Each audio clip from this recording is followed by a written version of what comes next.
ఒకసారి ప్రధానమంత్రి అయిండు 12 సంవత్సరాల నుంచి ప్రధానమంత్రిగా కొనసాగుతున్నాడు. ఏనాడు కూడా ఈ పార్టీలు కానీ బీఆర్ఎస్ బీజేపీ మన స్థానిక సమస్యల్ని పరిష్కరించాలనో, మన మున్సిపాలిటీలలో సీసీ రోడ్లు వేయాలనో, అండర్ గ్రౌండ్ డ్రైనేజీ నిర్మించాలనో, లేకపోతే మన వీధి దీపాలను సరిదిద్దాలనో, అంతెందుకు పేద ప్రజల గుర్తింపైన రేషన్ కార్డు ఇవ్వాలన్న ఆలోచన కూడా ఈ పార్టీలు చెయ్యలేదు. ఇవాళ వార్డు మెంబర్ అయినా, సర్పంచ్ అయినా, మున్సిపల్ ఎన్నికలైనా భారతీయ జనతా పార్టీ నాయకులు మా మోడీ గారిని చూసి ఓటేయండి అని అడుగుతున్నారు.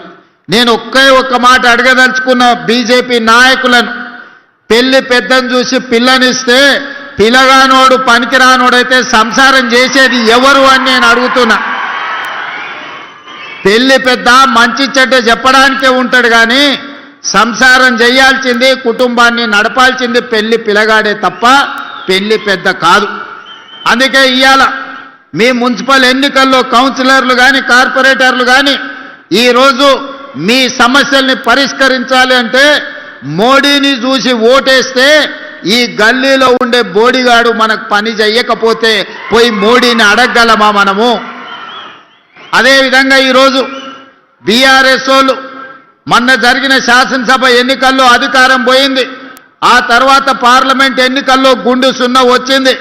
ఆ తర్వాత సర్పంచ్ ఎన్నికల్లో మీరందరూ కాంగ్రెస్ పార్టీ కార్యకర్తలు కలిసి బీఆర్ఎస్ పార్టీని బొందదీసి పాతి పెట్టారు.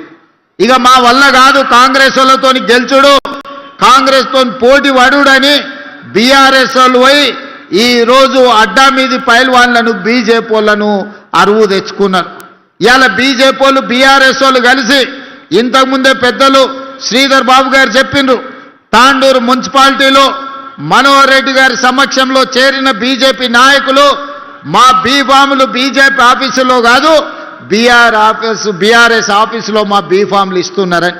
ఇంత భావ దారిద్ర్యం భారతీయ జనతా పార్టీకి దాపురించింది.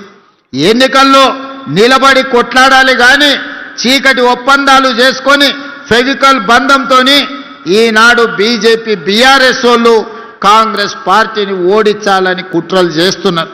నేను అడగదలుచుకున్నా, 10 ఏళ్ళు మీరే ఉన్నారు, అన్ని మున్సిపాలిటీలలో మీ వాళ్ళే కౌన్సిలర్లు చైర్మన్లు ఉన్నారు.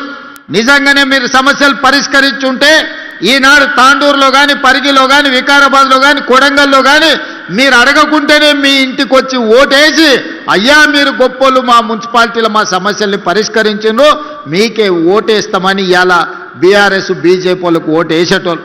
నిజంగానే కేసీఆర్ గారు నిధులు ఇచ్చి, నరేంద్ర మోడీ గారు నిధులు తెచ్చి ఈ మున్సిపాలిటీలను అభివృద్ధి చేసి ఉంటే ఇవాళ ఇల్లు తిరిగి వంగి దండాలు పెట్టాల్సిన పరిస్థితి బీజేపీకి బీఆర్ఎస్కు దాపురించేది కాదు.